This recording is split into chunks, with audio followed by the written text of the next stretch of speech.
누구나 한 번쯤 길을 가다가 돌부리에 걸려 넘어진 경험이 있을 것입니다. 이런 넘어짐은 쓰라리고 아프지만 이것은 우리 인생의 일상적인 단면이기도 합니다. 세상에서 위대한 인물들은 누구나 할 것 없이 모두 넘어짐을 경험한 이들입니다. 하지만 그들이 누군가에게 기억되는 사람으로 생각나고 언급되는 것은 수없는 넘어짐 속에서도 오뚜기처럼 다시 일어섰기 때문입니다. 넘어질 수는 있습니다. 실수가 있고 실패가 있을 수도 있습니다. 그러나 중요한 것은 넘어졌을 때 얼마나 빨리 다시 일어나느냐 하는 것입니다. 대저 의인은 7번 넘어질지라도 다시 일어나려니와 악인은 재앙으로 말미암아 엎드러지느니라.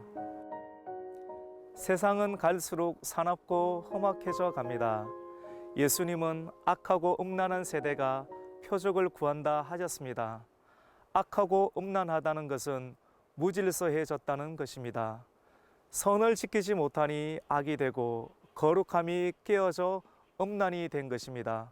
물리학에는 시간이 지날수록 무질서해지는 과정을 엔트로피 법칙으로 설명합니다. 굴뚝에서 나오는 연기가 처음에는 가지런하게 올라가다 굴뚝을 벗어나는 순간 흩어지고 무질서해집니다. 엔트로피 법칙을 교회와 성도의 삶에 적용해 보면 말씀을 들을 때는 내면의 질서가 형성되지만 얼마 지나지 않아 곧 내면의 질서가 무너지는 것과 같습니다.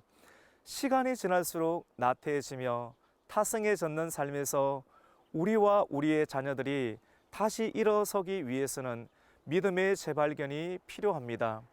우리가 흔들릴 때 쓰러져 무언가를 붙잡는 힘조차 없을 그때에도 기억해야 하는 중요한 사실은 하나님은 당신을 버리지 않는다는 사실입니다.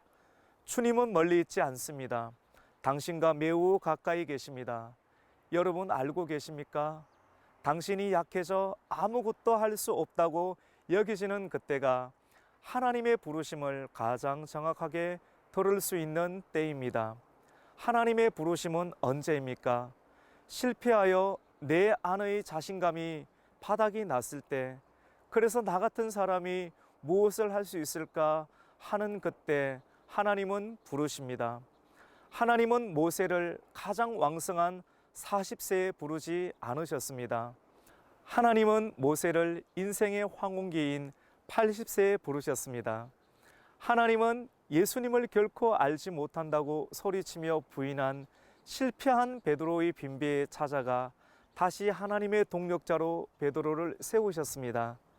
당신의 손에 들려있는 것이 무엇입니까? 남들과 비교하면 초라한 것입니까? 당신의 마음엔 지난날 받은 상처가 아물지 않아 여전히 고통 중에 계십니까? 당신의 인생이 모세가 든 지팡이처럼 초라해 보이십니까? 자신감을 회복하십시오. 하나님 안에서 당신은 결코 초라하거나 작지 않습니다.